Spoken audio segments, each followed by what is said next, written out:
ஜெபம் செய்வோம். எங்களை அதிகமாக நேசிக்கிற எங்கள் அன்பின் ஆண்டவரே, இந்த மாதத்தினுடைய முதல் நாளிலும் உம்முடைய தீவிய பிரசனத்திற்குள்ளாய் வரும்படி இந்த வாக்குத்தத்த வழிபாடிலே ஒன்று கூடி உம்மை ஸ்தோத்திரிக்கவும் உமக்கு நன்றி செலுத்தவும் எங்களுக்கு கொடுத்த இந்த நல்ல வேலைக்காக உமக்கு நன்றி செலுத்துகிறோம், உம்மை துதிக்கிறோம். இந்த வருடத்தினுடைய 6 மாதங்களை எங்களுக்கு நன்மையாய் பாதுகாப்பாய் வழிநடத்திய உம்முடைய அன்புக்காய் உமக்கு நன்றி செலுத்துகிறோம், உம்மை துதிக்கிறோம். இந்த இக்கட்டான பெருந்தொற்றின் காலத்திலும் எங்களுக்கு நீர் போதுமானவராய் இருந்தீர். உம்முடைய சட்டங்களின் கீழ் எங்களை மறைத்து கொண்ட உம்முடைய வல்லமைக்காய் உமக்கு நன்றி செலுத்துகிறோம், உம்மை துதிக்கிறோம். இன்றும் இனி வருகின்ற இந்த நாட்களும் இந்த 7வது மாதத்துல தேவனுடைய வழிநடத்தலும் உம்முடைய பாதுகாப்பும் பராமரிப்பும் எங்களோடு கூட இருக்கும்படி செபிக்கிறோம். உண்மையே நாங்கள் நம்பி இருக்கிறோம். சிங்கக்குட்டிகள் தாட்சி அடைந்து பட்டினியாயிருக்கும், உம்மை தேடுகிற பிள்ளைகளுக்கு ஒரு நன்மையும் குறைபடாது என்று சொன்ன வாக்கு மாறாத எங்கள் கடவுள் எங்களுக்கு போதுமானவராய் இருப்பதற்காய் ஸ்தோத்திரம். இனி வரும் காலங்களிலும் எங்களை நீர் வழிநடத்தி செல்லும்படி இறை மன்றாட்டு செய்கிறோம். இந்த வழிபாட்டு முழுவதும் தேவனுடைய பிரசன்னத்தை உணரும்படியான கிருபையை தாரும். எல்லா துதிக்கும் கனத்திற்கும் மகிமைக்கும் பாத்திரராகிய எங்கள் மீட்பர் இயேசு கிறிஸ்துவின் மூலமாய் இந்த இறை மன்றாட்டலை ஏறெடுக்கிறோம் எங்கள் நல்ல பிதாவே, ஆமீன். இந்த வாக்குத்தத்த வழிபாடு மாதத்தின் முதல் நாள் வழிபாட்டிற்கு துவக்கமாக நாம் யாவரும் பாடல் பாமாலை 19 எவ்வண்ணமாக கர்த்தரே என்ற பாடலை பாடுவோம்.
நாம் கடவுளை தொழுவோம்.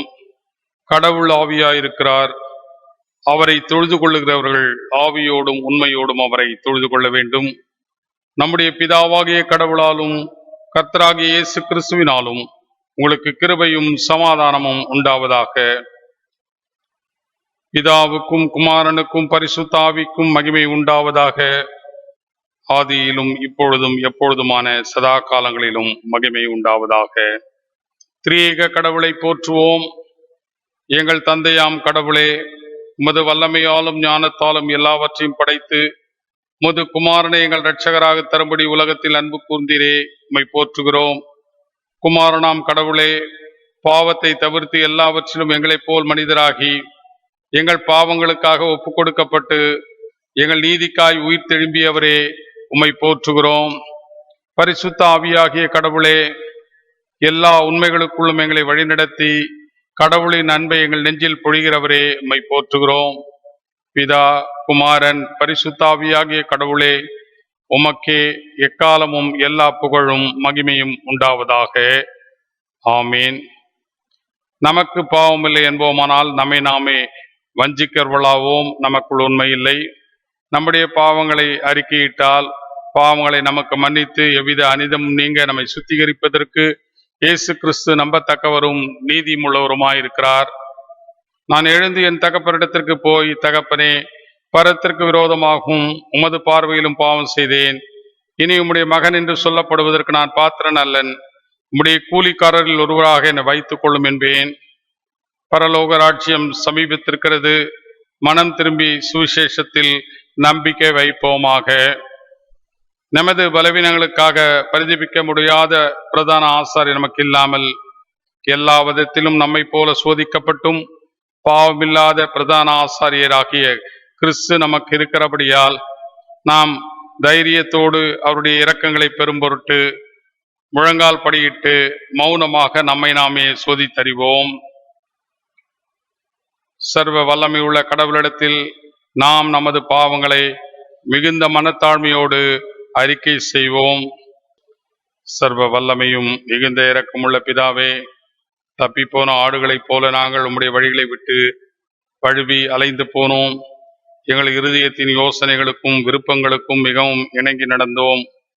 மது பரிசுத்த கற்பனைகளுக்கு விரோதமாய் குற்றம் செய்தோம். செய்யத்தக்கவைகளை செய்யாமல் செய்யத்தகாதவைகளை செய்து வந்தோம். எங்களுக்கு சுகமே இல்லை. ஆனாலும் ஆண்டவரே, தேவரீர் எங்கள் ஆண்டவராகிய இயேசு கிறிஸ்துவின் மூலமாய் மனிதருக்கு அருளச் செய்த வாக்குத்தத்தங்களின்படியே நிர்பாக்கியமுள்ள குற்றவாளியாகி எங்களுக்கு இறங்கும். தப்பிதங்களை அறிக்கையிடுகிற எங்கள் மேல் பொறுமையாயிரும். பாவத்தின் நிமித்தம் துக்கப்படுகிற எங்களை சீர்படுத்தும். மிகவும் இரக்கமுள்ள பிதாவே, உம்முடைய பரிசுத்த நாமத்திற்கு மகிமை உண்டாகும்படி நாங்கள் இனி தேவ பக்தியும் நீதியும் தெளிந்த புத்தியும் உள்ளவர்களாய் நடந்து வர இயேசு கிறிஸ்துவின் நிமித்தம் எங்களுக்கு கிருபை செய்தருளும். ஆமீன். சர்வ வல்லமையும் மிகுந்த இரக்கமுள்ள ஆண்டவர் மன்னிப்பையும் பாவ நிவர்த்தியும் நமக்கு கட்டளையிட்டருளி வாழ்க்கையை சீர்படுவதற்கான காலத்தையும் தமது பரிசுத்த ஆவியின் கிருபையும் தேர்தலையும் ஆற்றலையும் தந்தருளுவாராக. ஆமீன். ஆண்டவரை துதியுங்கள், அவர் நாமம் துதிக்கப்படுவதாக. வேத பகுதி வாசிக்க கேட்போம். தெரிந்து கொள்ளப்பட்ட பகுதி அப்போஸ்தலனாகிய பவுல் கலாத்தியருக்கு எழுதின நிருபம் 5ஆம் அதிகாரம் 16ஆம் வசனம் முதல் 26ஆம் வசனம் வரை. பின்னும் நான் சொல்லுகிறது என்னவென்றால், ஆவிக்கேற்றபடி நடந்து கொள்ளுங்கள், அப்பொழுது மாம்ச இச்சையை நிறைவேற்றாதிருப்பீர்கள். மாம்சம் ஆவிக்கு விரோதமாகவும் ஆவி மாம்சத்துக்கு விரோதமாகவும் இச்சிக்கிறது. நீங்கள் செய்ய வேண்டும் வென்றிருக்கிறவைகள் செய்யாதபடிக்கு இவைகள் ஒன்றுக்கொன்று விரோதமாயிருக்கிறது. ஆவியினால் நடத்தப்படுவீர்களானால் நீங்கள் நியாய பிரமாணத்துக்கு கீழ்ப்பட்டவர்கள் அல்ல. மாம்சத்தின் கிரியைகள் வெளியரங்கமாயிருக்கின்றன. அவை ஆவன: விபச்சாரம், வேசித்தனம், அசுத்தம், காம விகாரம், விக்கிரகாராதனை, பில்லி சூனியம், பகைகள், விரோதங்கள், வைராக்கியங்கள், கோபங்கள், சண்டைகள், பிரிவினைகள், மார்க்கப்பேதங்கள், பொறாமைகள், கொலைகள், வெறிகள், கலையாட்கள் முதலானவைகளே. இப்படிப்பட்டவைகளை செய்கிறவர்கள் தேவனுடைய ராஜ்யத்தை சுதந்தரிப்பதில்லை என்று முன்னமே நான் சொன்னது போல இப்பொழுதும் உங்களுக்கு சொல்லுகிறேன். ஆவியின் கனியோ அன்பு, சந்தோஷம், சமாதானம், நீடிய பொறுமை, தயவு, நற்குணம், விசுவாசம், சாந்தம், இச்சையடக்கம். இப்படிப்பட்டவைகளுக்கு விரோதமான பிரமாணம் ஒன்றுமில்லை. கிறிஸ்துவனுடையவர்கள் தங்கள் மாம்சத்தையும் அதன் ஆசை இச்சைகளையும் சிலுவையில் அறைந்திருக்கிறார்கள். நாம் ஆவியினாலே பிழைத்திருந்தால் ஆவிக்கேற்றபடி நடக்கவும் கடவோம். வீண் புகழ்ச்சியை விரும்பாமலும் ஒருவரை ஒருவர் கோபமூட்டாமலும் ஒருவர் மேல் ஒருவர் பொறாமை கொள்ளாமலும் இருக்க கடவோம் என்பதே பாட முடிந்தது. கிறிஸ்துவே உமக்கே மகிமை உண்டாதாக. அன்புக்குரியோரே, இந்த ஜூலை மாதத்தினுடைய வாக்குத்தத்த வழிபாட்டினுடைய இறைச்செய்தியை நம்முடைய சேகரக்குழு தலைவர் அவர்கள் வழிநடத்த இறைச்செய்தியை நாம் கேட்போம். தலைகளை தாழ்த்தி ஆண்டவரிடத்தில் வேண்டுதல் செய்வோம். பேரிரக்கம் நிறைந்த அன்பின் ஆண்டவரே, ஒரு புதிய மாதத்தின் தொடக்கத்தில் எங்களை நீர் அழைத்து வந்திருக்கிறீர். உள்ளத்தின் ஆழத்திலிருந்து உமக்கு நன்றி செலுத்துகின்றோம். ஆண்டவரே, இப்பொழுதும் இந்த மாதத்துக்குரிய நிறைவான உம்முடைய சொற்களை கேட்பதற்கு நாங்கள் ஆயத்தப்பட்டிருக்கிறோம். ஆண்டவரே, நாங்கள் கேட்கவிருக்கின்ற உம்முடைய திருச்சொற்கள் ஒவ்வொன்றும் இம்மாதம் முழுமையும் எங்களுக்கு நம்பிக்கை தருவதாக, எங்களுக்கு உந்துதலையும் உற்சாகத்தையும் தருவதாக அமைந்திட நீர் அருள் தாரும். நாங்கள் கேட்கிற சொற்கள் எங்கள் செவிகளில் மட்டுமல்ல, மாறாக எங்கள் இதயத்தையும் ஊடுருவி பாய்ந்து எங்கள் உணர்வுகளுக்கு வலு சேர்த்து உம்மோடு நாங்கள் நெருங்கி வாழ்வதற்குரிய வாய்ப்பை உம் சொற்கள் எங்களுக்கு தர வேண்டும்படியாய் நாங்கள் மன்றாடுகின்றோம்.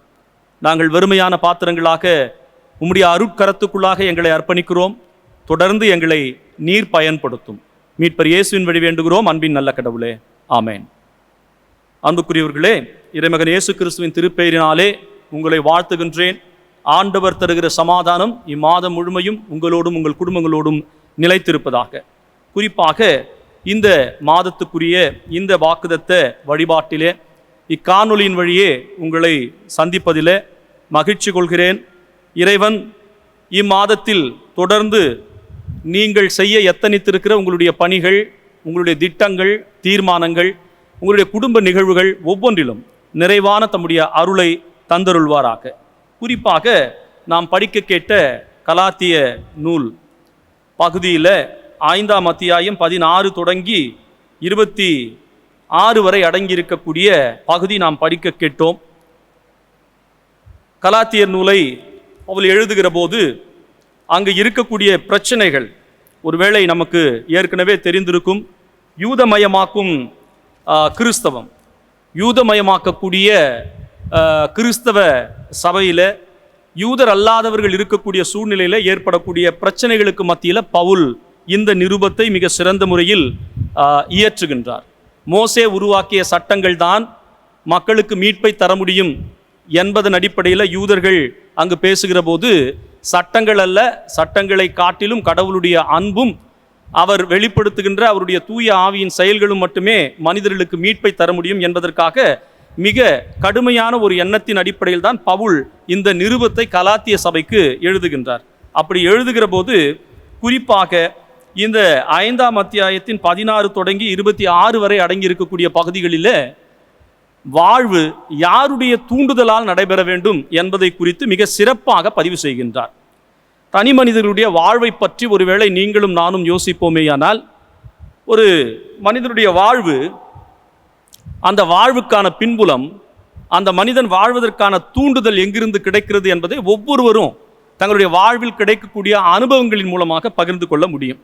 சமீபத்தில் கூட பத்திரிகைகளில் ஒரு பெண்மணியை பற்றி மிக சிறப்பான ஒரு பதிவு வந்திருக்கிறது. கேரள மாநிலத்தில் எவ்விடத்தில் மிக பொருளாதாரம் பின்தங்கிய சூழ்நிலையில் ஒருவர் வீதிகளிலே வியாபாரம் செய்து கொண்டிருந்தவர் இன்றைக்கு காவல்துறையில் ஒரு அதிகாரியாக நிற்கக்கூடிய மிகப்பெரிய ஒரு வாய்ப்பை பெற்றிருக்கிறார்.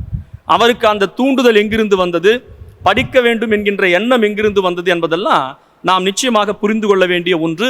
சமூகம் அவருக்கு உந்துதலை தந்தது, அவருடைய ஆர்வம் அவரை தூண்டியது. அப்ப தனி மனித ஆர்வம், அவருடைய தேடல் அவரை ஒரு சாதாரண நிலையிலிருந்து ஒரு அதிகாரி என்கின்ற நிலைக்கு நேராக அவரை கொண்டு வந்திருக்கிறது. இதுதான் தூண்டுதல் என்பது. ஒருவேளை ஒவ்வொரு தனி மனிதனுடைய வாழ்விலும் ஒரு விதமான தூண்டுதல் இருக்கும். தன்னுடைய வாழ்வில் அடிநிலையிலிருந்து உச்ச நிலை வரைக்கும் ஒருவர் மிக பெரிய அளவில் வளர்ச்சி காண்கிறார் என்றால் அவரிடத்தில் நாம் போய் கேட்போமேயானால் அவர் யாராவது ஒரு தனிநபரையோ அல்லது ஒரு குடும்பத்தையோ அல்லது ஒரு கல்வி நிலையத்தையோ அல்லது ஒரு நிறுவனத்தையோ சொல்லி இதுதான் என்னுடைய வாழ்வின் உந்துதலுக்கும் தூண்டுதலுக்கும் அடிப்படை காரணம் என்று சொல்வார். நம்முடைய வாழ்விலும் கூட அப்படிப்பட்ட நபர்கள் இருக்கலாம். நாம் சொல்லுவோம், ஒருவேளை தாய் தகப்பன் எனக்கு உதவி செய்ய முடியாத சூழ்நிலை, ஒரு குறிப்பிட்ட நண்பர் எனக்கு உதவி செய்தார், அவருடைய தூண்டுதலிலே நான் வாழ்ந்து கொண்டிருக்கிறேன் என்று நாம் சொல்ல முடியும். ஆனால் இங்கு பவுல் மிக அழகாக சொல்லுகிறார், யாருடைய தூண்டுதலால் கிறிஸ்தவ மனிதருடைய வாழ்வு அமைக்கப்பட வேண்டும் என்பதை மிக திட்டம் தெளிவுமாக சொல்லுகிறார். 16வது வாக்கியம் சிறப்பாக சொல்லுகிறது, எனவே நான் சொல்லுகிறேன் தூய ஆவியின் தூண்டுதலுக்கு ஏற்ப வாழுங்கள் என்று தொடங்குகிறார். பரிசுத்த ஆவியானவருடைய தூண்டுதலுக்கு ஏற்ப வாழ்வை வாழ அழைக்கப்பட்டிருக்கிறோம். அதான் கிறிஸ்தவ சமய வாழ்வினுடைய மிகப்பெரிய நோக்கம். அதுதான் நம்முடைய சுய சித்தத்தின்படி அல்ல, அல்லது இங்கு இருக்கக்கூடிய சூழ்நிலைகள் தீர்மானிக்கிற நோக்கத்தின்படி அல்ல, நாம் தூய ஆவியின் பரிசுத்த ஆவியானவருடைய தூண்டுதலுக்கு ஏற்ப வாழ்வதற்காக அழைக்கப்பட்டவர்கள் என்பதை மிக சிறப்பாக பதிவு செய்கிறார். இப்படி பரிசுத்த ஆவியானவருடைய தூண்டுதலுக்கு நேராக வாழ்வதற்கான வழிமுறைகளை சொல்லுகிற போது பவுல் அழகாக 2 விதமாக மனித வாழ்வை வேறுபடுத்தி காண்பிக்கின்றார். ஊனியல்பு, அதாவது மாம்சத்துக்குரிய வாழ்வு, இரண்டாவது தூய ஆவிக்குரிய பரிசுத்த ஆவிக்குரிய வாழ்வு என்று இருவிதமாக மனித வாழ்வை அவர் வேறுபடுத்தி காண்பிக்கின்றார். மாம்சத்துக்குரிய செயல்களாக அவர் சொல்லக்கூடியவை பரத்தமை, அதாவது விபச்சாரம், கெட்ட நடத்தை, காமவெறி, சிலை வழிபாடு, பிள்ளி சூனியம், பகைமை, சண்டை சச்சரவு, பொறாமை, சீற்றம், கட்சி மனப்பான்மை, பிரிவினை, பிளவு, அழுக்காறு, குடிவெறி, களியாட்டம் ஆகிய மனிதர்களுக்கு இருக்கக்கூடிய தீமையான குணநலன்களை எல்லாம் வரையறுத்து கூறுகின்றார். ஒருவேளை கிறிஸ்தவ சமயத்தில் மிக பெரிய அனுபவங்களை பெற்று விசுவாசிகளாக நிலைத்திருக்கக்கூடிய நீங்களும் நானும் யோசிக்கலாம், ஆண்டவரே, எங்களிடத்தில் பரத்தமை, விபச்சாரம் இல்லை, கெட்ட நடத்தை இல்லை, காமவெறி இல்லை, சிலை வழிபாடு இல்லை, நாங்கள் தூய்மையானவர்கள் என எண்ணலாம். ஆனால் நீங்களும் நானும் உறுதியோடு சொல்ல முடியுமா, நம்மிடத்தில் பகைமை இல்லை, நம்மிடத்தில் சண்டை சச்சரவுகள் இல்லை, நம்மிடத்தில் பொறாமை இல்லை, கட்சி மனப்பான்மை இல்லை, நம்மிடத்தில் பிரிவினை இல்லை என்று நம்மால் சொல்ல முடியுமா? மாம்சத்துக்குரிய குணநலன்கள் என்று சொன்ன உடனேயே கிறிஸ்தவ சமய வாழ்வில் நீங்களும் நானும் யோசிக்கக்கூடியது கொலைபாதகத்தையும் விபச்சாரத்தையும் தான் மாம்சத்துக்குரிய செயல்களாக நாம் பார்க்கிறோம். அது மட்டுமல்ல, சண்டையும் சச்சரவும் பகைமையும் பொறாமையும் கூட மாம்சத்துக்குரிய செயல்கள் என்று பவுல் மிக அழகாக தெளிவுபடுத்தி கூறுகின்றார். இந்த மாம்சத்துக்குரிய செயல்கள் அல்ல, மாறாக ஆவியின் தூண்டுதலுக்கு ஏற்ப வாடுகிறவர்களுடைய வாழ்வில் என்ன குணநலன்கள் வெளிப்படும் என்பதை 22வது வாக்கியத்தில் அழகாக அவர் பதிவிடுகிறார்.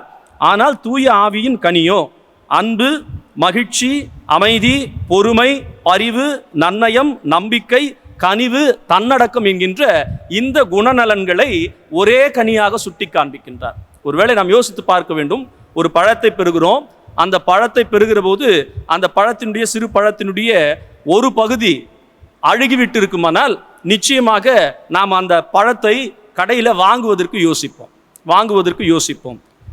இங்கும் சொல்லப்பட்டிருக்கக்கூடிய இந்த குணநலன்கள் ஆவியின் கனிகளாக சொல்லப்படாமல் ஆவியின் கனியாக ஒன்றாக சொல்லப்பட்டிருக்கிறது.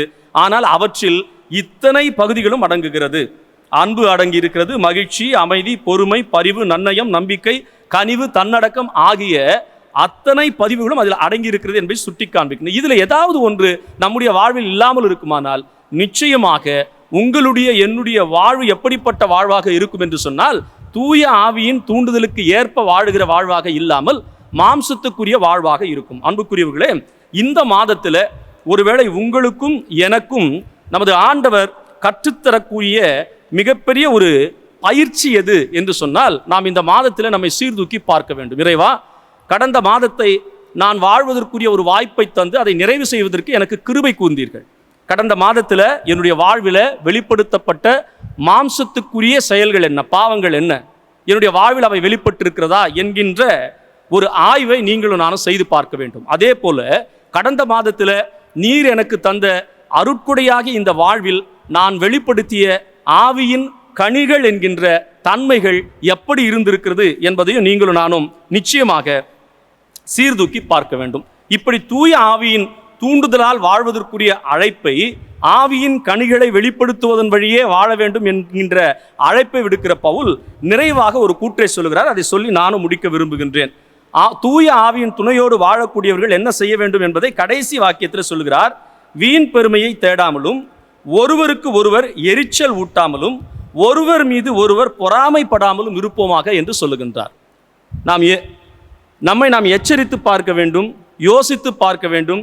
எங்கெல்லாம் வீண் பெருமையை கடந்த மாதத்தில் நாம் தேடி இருக்கிறோம் என்பதை சிந்தனை செய்து பார்க்க வேண்டும். ஒருவேளை கடந்த மாதத்தில் வீண் பெருமையை தேடி இருப்போமேயானால் நிச்சயமாக தூய ஆவியின் தூண்டுதலுக்கு ஏற்ப கடந்த மாதத்தில் நம்முடைய வாழ்வு அமையவில்லை என்பது உண்மையாகிவிடும். இந்த வீண் பெருமை எங்கெல்லாம் வரும், எப்படியெல்லாம் வரும் என்று யோசித்து பார்க்கிற போது படிப்பில் வந்துவிடும் சிலருக்கு, பணத்தில் வந்துவிடும் சிலருக்கு, பதவியில் வந்துவிடும் சிலருக்கு, ஆள்பலத்தில் வந்துவிடும் சிலருக்கு. இறைவா, இவையெல்லாம் என்னிடத்தில் இருக்கிறது, படிப்பு இருக்கிறது, பணம் இருக்கிறது, ஆள்பலம் இருக்கிறது, பதவி இருக்கிறது, இவற்றையெல்லாம் வைத்து நான் எங்காவது வீண் பெருமை தேடி இருப்பேனே, ஆனால் இறைவா, கடந்த மாதத்தினுடைய என்னுடைய பிழைகளை எல்லாம் மன்னித்து விடும் என்று ஆண்டவரிடத்தில் கேட்பதற்கான வாய்ப்பை பெற வேண்டும். எனவே முதலாவது நாம் யோசிக்க வேண்டியது வீண் பெருமையை தவிர்க்கக்கூடிய செயல்களை செய்ய வேண்டும். இரண்டாவது, எரிச்சல் ஊட்டாதே என்று சொல்லுகிறார். ஒருவருக்கு ஒருவர் எரிச்சல் ஊட்டாதீர்கள். இந்த எரிச்சல் ஊட்டுகிற தன்மையை நாம் சிறு குழந்தை தொடங்கி நம்முடைய வாழ்வின் அனுபவத்தில் பெற்றிருப்போம். நம்முடைய உடன்பிறப்புகளுக்கு மத்தியில் நாம் விளையாட்டாக ஆரம்பிப்போம். இது பெரியவர்கள் ஆகிற போது மிகப்பெரிய உண்மையான ஒரு பெரிய பிரச்சனையாக மாறி போகிறது. என் சுய விருப்பத்தை, சுய எண்ணத்தை ஈடேற்றிக் கொள்வதற்காக என் சக உறவுகளை எரிச்சல் ஊட்டுகிற தன்மையை நான் எல்லா நிலைகளிலும் கடைபிடிக்கிறேன் என்கின்ற நிலையை நாம் உணர்தல் வேண்டும். மனிதன் சக உறவுகளிடத்தில் தன்னுடைய போட்டியை வெளிப்படுத்துவதற்கு கையில் எடுக்கக்கூடிய மிகச்சிறந்த ஆயுதம் எது என்று சொன்னால் சக மனிதனை எரிச்சல் ஊட்டி பார்ப்பது. இந்த தன்மையை தவிர்க்க வேண்டும் என்று பவுல் மிக சிறப்பாக சொல்லுகின்றார். அது மட்டுமல்ல, நிறைவாக அவர் சொல்லுகிறார் அவ்விடத்தில், அந்த அத்தியாயத்தின் முடிவில், பொறாமைப்படாதே. யார் மீது? சக உறவுகளின் மீது பொறாமைப்படாதே. பிறருடைய படிப்பை பற்றியோ, பண வசதிகளை பற்றியோ, அவர்கள் பெற்றிருக்கக்கூடிய தன்மைகளை பற்றியோ தயவு செய்து பொறாமைப்படாதே என்று சொல்லி அங்கு முடிக்கின்றார். குறிப்பாக நாம் படிக்க கேட்ட இந்த வாக்கியங்கள் தூய ஆவியின் கனியும் மாம்சத்துக்குரிய செயல்களும் என்கின்ற தலைப்பில் தான் திருவிவிலியத்தில் பதிவு செய்யப்பட்டிருக்கிறது. ஒருவேளை இந்த மாதத்தில் நீங்களும் நானும் யோசித்து பார்க்க வேண்டிய மிகப்பெரிய ஒரு சிந்தனை எது என்று சொன்னால், நம்முடைய வாழ்வு இந்த மாதம் முழுமையும் யாருடைய தூண்டுதலால் நடக்கப் போகிறது என்பதை நாம் முடிவு செய்ய வேண்டும். இது வாக்குதத்த வழிபாடு தான், அதில் எந்த மாற்றும் இல்லை. வாக்குதத்த வழிபாடு தான், மாற்று இல்லை. ஆனால் இந்த வாக்குதத்த வழிபாடு வெறும் வாக்குதத்த வழிபாடு மட்டுமல்ல. நம்முடைய வாழ்வில் நாம் எதிர்பார்ப்பது என்ன என்று சொன்னால், ஒவ்வொரு மாதத்திலும் அல்லது ஒவ்வொரு ஞாயிற்றுக்கிழமைகளிலும் நாம் எதிர்பார்க்கிற ஆசீர்வாதத்தின் சொற்களை எப்போதும் நாம் காத்து கிடப்போம். ஆனால் நம்முடைய கடவுளுக்கு ஒரு பெயர் உண்டு. உடன்படிக்கையின் கடவுள் என்பது அவருடைய பெயர். நீ இதை செய்தால், என் கட்டளைகளுக்கு நீ கீழ்ப்படிந்தால் உனக்கு நான் இதை செய்வேன் என்பதுதான் ஆண்டவருடைய செயல்பாடு. அந்த அடிப்படையில் இம்மாதத்தில், இறைவா, நான் வீண் பெருமையை தேடாமல், நான் என் சக உறவுகளுக்கு எரிச்சல் ஊட்டாமல், நான் என் சக உறவுகள் மீது பொறாமைப்படாமல் இருப்பேன் என்கின்ற வாக்குறுதியை கடவுளுக்கு நாம் தர வேண்டும். அப்படி தருகிற போது ஆண்டவர் சொல்லுவார், உங்களையும் என்னையும் பார்த்து, நீங்கள் இந்த மாதம் முழுமையும் தூய ஆவியின் தூண்டுதலால் மட்டுமே வாழப்போகிறீர்கள் என்கின்ற உறுதியை கடவுள் நமக்கு தருவார். ராபர்ட் ஹான் என்கின்ற இறையலாளர் சொல்லுகிற ஒரு கூற்று, பரிசுத்த ஆவியார் கடவுளின் வார்த்தை என்னும் கருவியை கொண்டே ஒவ்வொரு கிறிஸ்தவரையும் செதுக்கி சீர்படுத்துகிறார் என்று சொல்லுகின்றார். செதுக்கி சீர்படுத்துகிறார் என்று சொல்லுகின்றார். கற்கள் இரண்டு பேசிக்கொண்டது. ஒரு கவிஞர் அழகாக ஒரு சிறிய கதையை எழுதுகிறார். கற்கள் இரண்டு பேசிக்கொண்டது.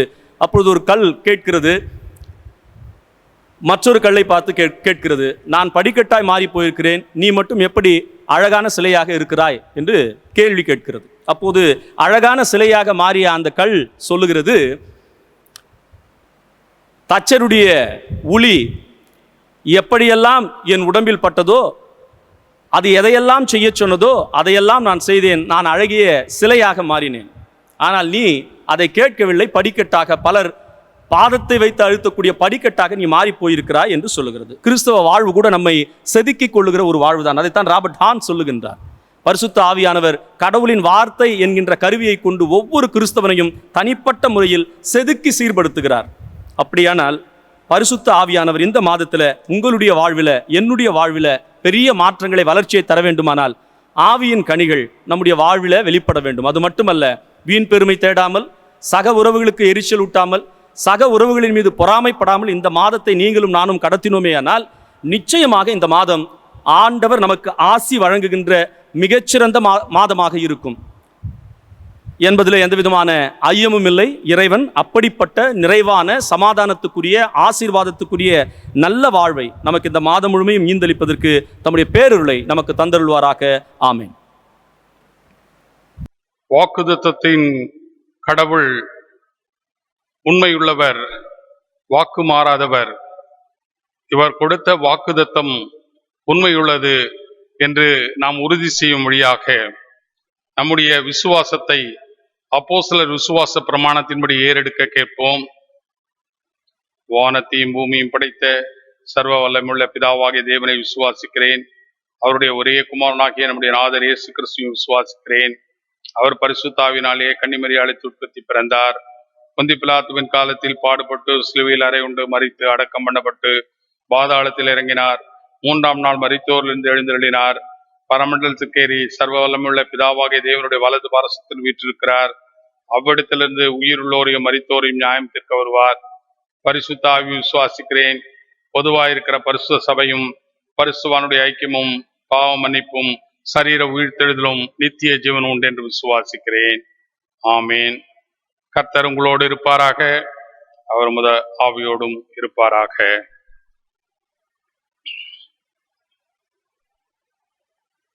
அன்புக்குரிய திருச்சபையாரே, இந்த நேரத்திலும் ஒரு சின்ன அறிவிப்பை கொடுக்க விரும்புகிறேன்.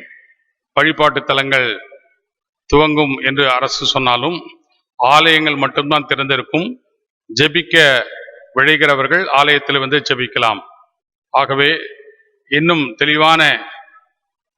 தெளிவுரை வரும் வரையிலும், பேராயத்தினுடைய வழிகாட்டல் வரும் வரையிலும் நாம் தொடர்ந்து காணொளி மூலமாகவே நம்முடைய வழிபாட்டை நடத்துவோம் என்பதை தெரிவித்துக் கொள்கிறேன். இப்பொழுது ஆண்டவருடைய நாமத்திற்கு மகிமையாக நாம் மறுபடியுமாக புத்திரடிச்சி பாடல் எந்த காலத்திலும் எந்த நேரத்திலும் என்ற பாடலை பாடுவோம்.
தலைகளை தாழ்த்தி வேண்டிக் கொள்வோம். இரக்கம் மிகுந்த அன்பின் ஆண்டவரே, இந்த மாதத்தின் முதல் நாளிலே உம்மை தொழுது கொள்வதன் வழியே, உம்மை அறிந்து கொள்வதன் வழியே எங்களுடைய நாட்களை தொடங்கி இருக்கிறோம். நல் நம்பிக்கையோடு தொடங்கி இருக்கிறோம். இறைவா, நீர் எங்களை பாதுகாத்து கொள்ளும், பலப்படுத்தும். சிறப்பாக இந்த வழிபாட்டிலே காணொலியின் வழியே எங்களோடு இணைந்திருக்கிற ஒவ்வொரு அடியவர்களின் மீதும் உம்முடைய கரிசனையின் கரம் இருக்க வேண்டும்படியாய் நாங்கள் மன்றாடுகின்றோம். சிறப்பாக ஆண்டவரே, எங்களுடைய சமூகம் கண்டிருக்கிற இந்த மிக கொடூரமான கொரோனா நோய் தொற்றில் எங்களுடைய உறவுகள் பலரை இழக்க கொடுத்திருக்கிறோம். உம்முடைய அருட்பணியாளர்கள் சிலரை இழக்க கொடுத்திருக்கிறோம். ஆண்டவரே, இந்த இன்னல்களுக்கு மத்தியிலும் உம்மீது அசையாத நம்பிக்கை வைத்திருப்பதற்கான உறுதியான உள்ளத்தை நீர் எங்களுக்கு ஈந்தளிக்க வேண்டும்படியாய் நாங்கள் மன்றாடுகின்றோம். ஒருபோதும் எந்த இழப்புகளும் உம்மீது நாங்கள் வைத்திருக்கக்கூடிய விசுவாசத்தை அசைக்க இயலாது என்கின்ற தன்மையை நாங்கள் வெளிப்படுத்த நீர் எங்களுக்கு கிருபை செய்ய வேண்டும்படியாய் நாங்கள் மன்றாடுகின்றோம். இந்த மாதம் முழுமையும் அருமையான திருச்சபையின் அடியவர்கள் ஒவ்வொருவரையும் நீர் ஆசீர்வதியும், பலப்படுத்தும், நன்மையினாலும் நம்பிக்கையினாலும் நீர் வலுவூட்டும். ஆண்டவரே, உம்முடைய பிள்ளைகள் உம்மை விடாமல் பற்றி கொண்டு அநேக நன்மைகளை உம்முடைய கரத்திலிருந்து பெற்றுக்கொள்வதற்கு நீர் கிருபை செய்ய வேண்டும்படியாய் நாங்கள் மன்றாடுகின்றோம். நோயுற்றிருக்கிறவர்களுக்காக வேண்டுகின்றோம். அவர்கள் விரைந்து சுகத்தை பெற்றுக்கொண்டு கடவுள் எங்களுக்கு சுகம் தந்தார், கடவுளுடைய திருப்பெயருக்கு நன்றி என்று சொல்லி சாட்சியாய் நிலை நிற்பதற்கு அவர்களுக்கு நீர் உதவி செய்யும். ஆண்டவரே, இந்த நோய் தொற்றின் காலகட்டங்களிலே தேவையில் இருக்கிற மக்களுக்கு, மருத்துவமனைகளில் இருக்கிற மக்களுக்கு, பல்வேறுபட்ட ஐய உணர்வுகளில் இருக்கிற மக்களுக்கு உதவி செய்கிறவர்கள், உழைக்கிறவர்கள் ஒவ்வொருவருக்காக வேண்டுகின்றோம். நீர் அவர்களை ஆசீர்வதியும். அப்படிப்பட்ட நல்ல உள்ளங்களை தொடர்ந்து நீர் பலப்படுத்தி அவருடைய குடும்பங்களின் மீது உம்முடைய அருள் ஆசியை பொழிய வேண்டும்படியாய் நாங்கள் வேண்டுகின்றோம். எங்களுடைய திருச்சபையினுடைய உறவுகளில் ஒவ்வொருவருக்காக நாங்கள் நன்றி செலுத்துகிறோம். ஆண்டவரே, இந்த திருச்சபையினுடைய செயலர், பொருளர், சேகரக்குழு அங்கத்தினர்கள், உம்முடைய ஊழியத்தை செய்யக்கூடிய ஊழியர்கள், ஆலய பணியாளர் மற்றும் ஒவ்வொரு நபர்களுக்காக நாங்கள் வேண்டுதல் செய்கின்றோம். எல்லா விதமான ஐக்கிய குழுக்களுக்காக நாங்கள் தோத்திரத்தை துதியை ஏறெடுக்கிறோம். நீர் பலப்படுத்தியவர்களும் பாதுகாத்துக் கொள்ளும். இப்படிப்பட்ட இக்கட்டு மிகுந்த சூழ்நிலைகளில் நாங்கள் எவ்விதமான திருப்பணியை ஆற்ற வேண்டும் என்கின்ற அறிவை எங்களுக்கு ஈந்தளிக்க வேண்டும்படியாய் நாங்களும் இடத்துல வேண்டுகின்றோம். ஆண்டவரே, நீர் பலப்படுத்தும், பாதுகாத்துக் கொள்ளும். ஒருவரை ஒருவர் நாங்கள் சந்திக்கிற மட்டும் உம்முடைய பிரசன்னம் எங்களை விட்டு விலகாமல் இருக்கட்டும். எல்லா நிலைகளிலும் ஆண்டவரே, உம்மை விடாமல் பற்றி கொள்வதற்குரிய மனதிடத்தை, துணிவை எங்களுக்கு தாரும். துதி, கன, மகிமை யாவற்றையும் உமக்கே செலுத்துகிறோம். மீட்பர் இயேசுவின் வழி வேண்டுகிறோம். அன்பின் கடவுளே, ஆமேன். தாவீதின் மன்றாட்டை இணைந்து சொல்லுவோம். என் ஆத்துமாவே கர்த்தரை ஸ்தோத்திரி, என் முழு உள்ளமே அவருடைய பரிசுத்த நாமத்தை ஸ்தோத்திரி. என் ஆத்துமாவே கர்த்தரை ஸ்தோத்திரி, கர்த்தர் செய்த சகல உபகாரங்களை மறவாதே. ஆமேன். கடவுளுடைய இரக்கமுள்ள கிருபைக்கும் பராமரிப்புக்கும் நம் அனைவரையும் அர்ப்பணிக்கிறோம். நமது ஆண்டவராகிய இயேசு கிறிஸ்துவின் கிருபை, தாய் தந்தையாகிய கடவுளுடைய அன்பு, தூய ஆவியானவருடைய கூட்டுரிமை நம் ஒவ்வொருவரோடும் இன்றும் என்றும் சதா காலமும் நீடித்து நிலை நின்று காப்பதாக. முடிவு கவியாக பரமண்டலங்களில் இருக்கிற என்ற பாடலை பாடுவோம்.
கர்த்தர் உங்களோடு இருப்பாராக. அவர் தமது உம்முடைய ஆவியோடும் இருப்பாராக. சமாதானத்தோடே நம்முடைய தலங்களிலே இந்த 7ஆம் மாதத்தை துவங்கி கர்த்தருக்குள் மனமகிழ்ச்சியா இருப்போமாக. கர்த்தருடைய நாமத்தினாலே ஆமென்.